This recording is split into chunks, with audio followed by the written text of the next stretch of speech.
So, well, before we get into our next section, I gotta give a shout out to Shane Kelly.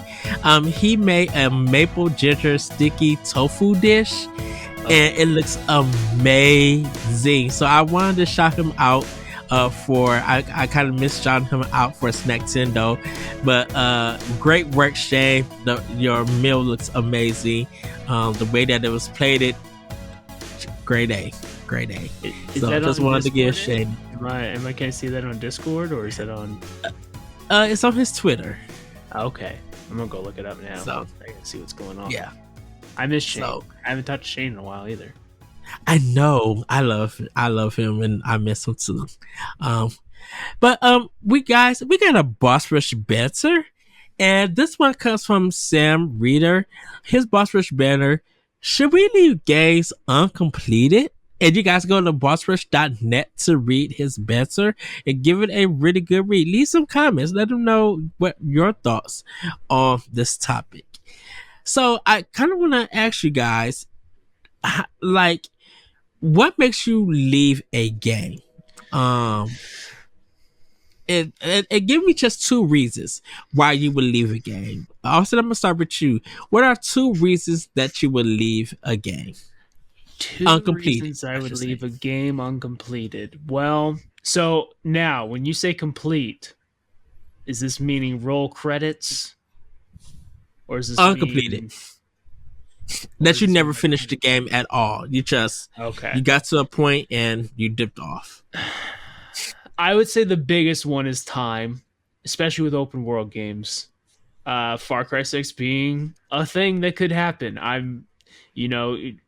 Eventually I get to a point where I'm like, all right, I've done the same thing over and over again. There's nothing going on. There's no new abilities I'm excited about.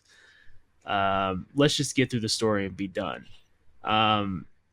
If the story's bad and I'm feeling that point, and it really depends on how much I have invested. Like I remember one time, Mad Max on PS4. I had put so much time in that game. The game is fine, but I was like, all right, I'm this close to the platinum. Let's just keep going. And then 20 hours later, I was still going on that game. I was like, man, this game is taking forever.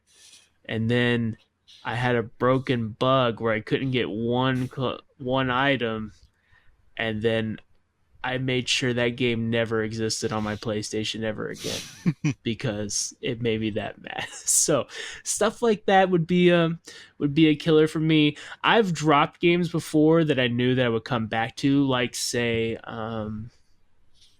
Starfield, for example.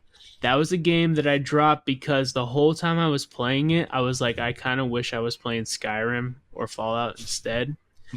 Not a diss to the game. Like, it had some interesting ideas, but I'm like, I don't think they finished this. I don't think it's finished the way they wanted it to go. So I'm just going to drop it now and I'm going to come back.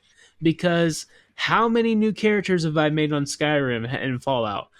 Dozens. So I know starting a second character on Starfield will be totally fine. So if I feel like the game is not worth my time, it's taking too long, that would be the one. And then the second one is just if I'm like, I don't feel like it's at its full potential. And some of those games I don't come back to. I'm trying to think of the last game I really dropped. I really like to commit to games and finish them. Some I do drop because of difficulty. I eventually get to a point on platformers where I'm like, all right, I think I'm good. I think I'm done. There's some levels in Cuphead that almost made me just pull my hair out. So I get to those points eventually, but I really try to see, I'd say I'd finish, especially within the last 4 or 5 years, I probably finished 80% of the games that I put at least a few hours into. If I put only 2 hours into it, I don't even count it. That's just like, that's just whatever. Okay. What about you, Pat? What two reasons do you leave a game uncompleted? My biggest reason is if a game frustrates me and I'm not finding it fun anymore. That is the easiest reason for me to just leave a game unfinished.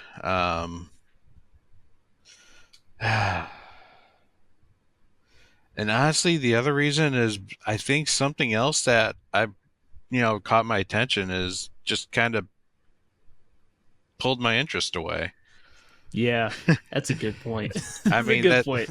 especially when it comes when like you get multiple releases like all at once. It's like you're playing Mhm. something and then I'd like to at least try my new stuff, and keep myself relevant. And then like within a week I decide whether I keep going with that game or go back to what I'm really like was trying to focus on. Like I give those games a benefit. So there are times though where it's like, okay, this new game has pulled me in, and now I want to push on with this one before I go back to another one or the other one. Okay. Yep. For me, it's definitely if a game feels like a washing machine game and they keep doing the same thing over and the main character is annoying and it's designed that way in a sense. Red Dead Redemption 2. Um Whoa, whoa, I Damn. literally whoa. just be like, this is annoying. And I You was just had like, you know what, I you had the but first letter right and the last number right. It's Rage 2. Rage 2 was a game like that I was like, I got 5 hours into that and busted many enemy camps, and I'm like, I feel nothing from this game. Like so people say you know what, Ubisoft games are dull. This game is the huh? dullest game I've ever played. It So was it was pretty Rage, dull. so yeah, Rage 2 is a washing machine game. I will give you Yeah. that. But I think it's just like when you get the shotgun and you start playing it like Contra, it gets a little bit fun. Or you're A able little to bit. get through it. Uh, Trust me. You got I got through Rage. Trust me, I got through Rage 2. I know it's a washing machine game, but I got through that game and kind of being creative with some of the kills and stuff.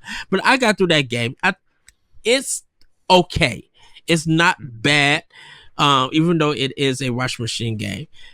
Red Dead Redemption 2, and this is not going to be no hate on to Rockstar, but it really got annoying with this main character.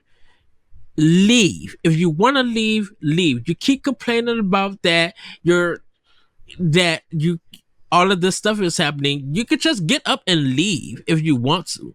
But you keep helping out everybody. And this is the mission structure that was just, designed. And it was just like, I got to spend 15 minutes listening to some narrative that don't play a part in this game. And it just got really, really annoying. And I was just like, I got to take this off my system. Like this, I mean, I'll go back and finish it because I got to the point where the main character gets captured and everything, and I think is he naked in that one? I don't think Yeah, he so. gets naked. Okay, so yeah, and I was just like, oh, this nonsense, like, mm-mm. uh, so when that happens, I kind of just like get zoned out, and then when it gets really boring and I'm not paying attention, I just take it off my system. I'm like, I'll come back to this, but I'm like, I'm not going to finish this at all. Secondly, definitely bad gameplay for me. If I know these controls are not good in this game, I'm not about to suffer through them. I almost took same thing with you, Austin. I almost took off Mad Max on my Oh PS4. yeah. I Like the heard that game was controls, good though. it Really? was good. It was good, but the controls were just so bad. And then I had frame rate issues. And the thing about it is that it dropped to I would be playing in 30 frames per second and it would drop to 5. And so I'm moving in slow motion in it. And the thing about it is that it the copy that I had always been in plastic. because I was just like, it became one of my backlog games. I put it into my PlayStation 4, never took the CD out or anything. And when it got close to the end of the game, it's just the frame rate just literally dropped. And I'm like, oh, I cannot do this. But somehow I stuck with it. It fixed itself and I beat the game. But I was this close of taking that game off my system because of the bad gameplay and some of the mechanics and technical issues. Like when all of that stuff happens, I'm like, I cannot do this at all. I told Corey this, that with Destiny 1, I had to force myself because that game, like the gameplay wasn't good at all with that and stuff. With some of its design and everything, and I'm just like, this is literally just getting annoying, and it's just getting bad. But I stuck with it for Destiny, and I beat it. After I beat it, I took it off the system until some of the DLC came back. But I quickly took that game off. It was taking too much space, and I knew I wasn't going to return after I finished it. So yeah, that's when I believe a game, incomplete and everything. So, what do you guys? What would be your one solution to tell somebody? You know what? Let's say we gave them a game recommendation. What would we tell them to make them continue the game until they get to the end and complete it? What one thing would you tell them? Pat, I'm going with you. It gets better after 20 hours. Just kidding. Just kidding. Honestly, I don't know if I would say anything. I don't want to force a bad game experience on people. Because to me, the idea is to escape or to have fun and enjoyment. Like, if you are really not enjoying a game, then don't play the game. You know, it's there are better things out there. There's many more choices out there to play. Play one of those. Mm-hmm. What about you, Austin? And give them patience, because maybe they'll come back. But it does get better after 20 hours. Trust me. I know Ed's still upset with me on this, but I just can't do Xenoblade. I just can't. I did the first game and I just can't do it. I just get so bored. I'm fine. I'm fine with that. I know what kind of gamer you are, and I know what Xenoblade is, and that's not your style of gaming. I respect that. I'm not mad at that. I don't even know if that's necessarily true, because I've played other games like it, and I do like other games like it. It's just, I think it was all the side quests at the very beginning that just was like, oh my gosh, there's so much shit that I do not care about. Like, yeah, if you don't like that, you're not going to enjoy any of the other ones, because that's the same with everyone. I've almost considered just looking up a lore video and watching watching just for the story, because the story sounds interesting. Like, I know what the world's kind of like about, and that sounds awesome. But the game itself, I'm just like, and it doesn't help that, like, what would you say the combat's close to, like, Final Fantasy 12 and 12 Final Fantasies? It has an MMO art. Well, it has an MMO feel to it. Yeah, it's got a cooldown feature. Like, your idea is to use your skills, wait for the cooldown to end, and then use it again. Yeah. And that's just kind of like, it's just one of those, I don't know, it's one of those games that to me, like, I don't want a game pressured on me, so I don't really pressure games on everyone else. I wouldn't tell Ed to keep playing Red Dead Redemption 2. I would just say, if you want to have fun, don't even do the story. You can I have a lot of fun not doing the story. I mean, I think the story's good as far as like a Western goes, but I have the most fun getting wild and doing wild stuff in the game. despite the bad controls. I'll agree with you there, Ed. I know. Rockstar Games, get your I controls played under. poker 2 hours straight in that game. Playing poker. I needed to end all my opponents. Well, we got inspired, and we actually, like, me and my buddies started playing poker with coins, like, and we were betting like just like pennies and nickels and stuff like that, and that's we just got really into it. It's a lot of fun. But so I think if someone said I don't get this game, like Corey does not like BioShock. And I would say, I can understand that, because there are times, like, I have played that game dozens of times. It's my favorite franchise of all time. But I can understand, because as soon as I get to one of the water puzzles, I'm like, oh my God, I don't want to do this. I don't want to do these water puzzles. I just want to get through the game. So I understand that, but I would just say, see it for what it is. I mean, it's just a good story. Like, and I would just like blast through it. I use auto hacks as soon as you get auto hacks. Just keep going, whatever. But if you don't like it, you don't like it. Just look up a spoiler. For me, I think of, to get someone to like continue to play a game that I recommend to them. I really to them, I'd be like, let's have a talk about that game, and let's see where you don't like it and everything, and then have a discussion and kind of get to it and make it feel like almost like a book club kind of thing. Because even if I had to return to that game and everything, I will want to experience that game with them, to get what they're, to understand why they don't like it or why they feel like they're going to give up. And then, also sometimes I would like make commentary on it, like make it known on social media, your frustrations and everything, and do it sarcastically. So with Destiny 1, the first Destiny, I did a journal for it.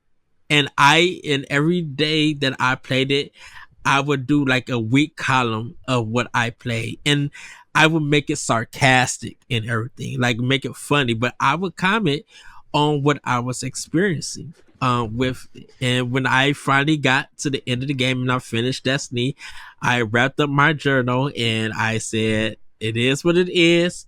And I took the game off and everything. So I kind of will like be like, let's talk about it. Let's, try to figure out what you like and what you don't like. And once you get to the end, if you finish the game, you complete it, great for you. You might understand why I would like it and made that recommendation. But if it's not gelling with you, but yet you worked hard to get through it because you want to see how it ends for yourself without looking on YouTube or anything, then you could just like, I experienced it. That was good enough for me. I'll never play games like this again. Yeah. Well, and the other thing is I would want to know what the person is like not into. Like, two examples. If someone doesn't like JRPGs, I'm not gonna like recommend like I Am Setsuna or something like that. A real downer JRPG. But I might say, if you like anime and teenage drama and stuff like that, then, and a life simulator, then like Persona could be a game for you. Do you like anime titties? Yeah. And if you play those games, you're like, oh, I can deal with JRPGs. Then you get them into like something else along the way. The other way is, tell you, Neptunia. Now let me show you Fire Emblem 3 Houses. Now, have some tea. Now, I would clock some people about stuff like that, to be like, okay, so you don't like JRPGs, but you do play a lot of games that have those elements in it. And so that's what I think. That's where I kind of get confused in everything. That I can understand people don't like grinding, yeah. But if they're playing like a live online service, most of the time you're grinding in that game. You're working hard to get the best. So what is it about this game in this genre you like, but another game who has the same elements, but it's just in another genre you don't like, and that's the ones that you leave uncompleted. It's very weird. Yeah. And if they say it's something like if they say like simply like, oh, I need action, then I'm like, I get it, because you don't want to just be picking which, you don't want to think really the strategy part. You just want to keep your skill going. You want to play Devil May Cry or something like that, and I Yes. totally understand that. But there's other ways you can get Madden is a RPG. People don't think about it that way. I explained it when I was in high school. My friend who didn't like any sports, I said, "You do know that football is basically just a turn-based RPG, right?" And then I started, pointing things out to him, and he's like, "Oh yeah, this is just this is just like an RPG." I'm like, "Yeah, everyone's got their own special skills. You pick two different sets at one time. You play it out. There is of course physical attributes to it, but it really is just like a chess game. It's like any other Yeah. strategy type game." I think that's why. I'd call it a tactical RPG. Yeah, Yeah, Maybe an I think RTS. I think that's why I get on Soul players to be like, I love hard challenging games, and then I'm like, okay, so you will play a Souls game, but won't touch, something like Ghosts and Goblins and everything. yeah. And they I be would like, say that you like challenging games, but you don't like 2D challenging games. So it's not like you like all challenging games. You just like this certain type of challenge games. mm, The big difference between a Souls and Ghosts and Goblins is the progression. Yes. Ghosts and Goblins puts you right back at the beginning. Souls is wherever the last bonfire you touched. But you keep your level, you keep your items, you just lose your souls. Unless you go and grab them again. So I think, Ghosts and Goblins would be a little more challenging. I wish Corey was on this episode, because every time he talks about roguelike games, I'm like, what happens in Mario when you lose all your lives? You start at the beginning. Roguelike is just that, except every time you start at the beginning, you have stronger weapons. it's still not his cup of tea. I'm not, I know that, but I'm just saying it's not it's the same thing. It's the same thing. You just gotta look at it from a different angle. Play the Ninja Turtle game, Corey. I'm not gonna tell you twice. Also, That is how you convince them to play a game. You hold them against their will. exactly. That's how you do it. The second thing is, if people just are totally wrong about a game. Last of Us 2. People had so many things told to them that this was this and this game and this game about the story. I'm like, did you play it? Did you play it? Listen, that game is insane. We lost Ed again. It's okay. We're still going. I tell, Pat, you've played Last of Us Part 2. Oh, yeah. I loved it. I'm like, I tell people that game is great because I hate things that happen in that game, but it's like watching a movie where my favorite characters, stuff is happening to them that I don't like. Yeah. And you experience that even more because I can't spoil it, but you're the one causing it. And you're the one receiving it at the same time. A lot of the main characters' issues were of their own creation, so yeah. And so but people, want to get bent up on certain things that they said were in the game and not really in the game, and it's just like that's one thing that I can just cut dry and be like, no, that's not what that is. That's not it. No, I would say it's definitely something worth experiencing. Like, even if you experience it and you still don't like it, you at least experienced it. in that case. Like Last of Us Part 2 is a hard game, not like challenging, but it deals with hard topics, and it's something that you probably don't play necessarily for the enjoyment. You played it for the experience. Yeah. I actually, and that actually, now that I think about Last of Us Part 2, I played it differently than I played 1, where 1 I played it more like a survival and was like really trying to sneak around. And in 2, I just went hog wild and just like I didn't even try sneaking around. My rage consumed me. I'm just gonna like go. I'm gonna go in. I'm gonna start firing. I'm not gonna try to sneak around. I'm gonna have to run and dodge it. And I had more fun playing the game that way than I did sneaking around. So maybe that's another thing too that you can tell people, like if you're just playing a game, play a game a different way. A strategy game, there's multiple ways you can play it. A JRPG, there's probably a better way to play it, but you can always do different builds and stuff like that. And despite what people say in Souls games, there are different ways to playing it. Yeah. But if you don't play it naked and with the stick, then you're playing it wrong. But there are other ways to play it. Yeah, I play magic builds. I full on just be like, hey, look, I'm here to just have fun. I just want to knock down some bad guys and see some, like, Bloodborne. I just love the aesthetic of the whole game. I don't care how I beat it. I just want to see it. I would watch it if I couldn't play the game. I would just watch someone play it. I accidentally loaded my last save, and I lost all 3 of those hours. Oh, no. And I was like, ugh. And so I haven't been back since that Saturday. But I had that game so, like, as soon as I get to the level, I'm like, oh yeah, I remember this. And so it doesn't take long. It's just really annoying. Yeah, especially because you got all the collectibles.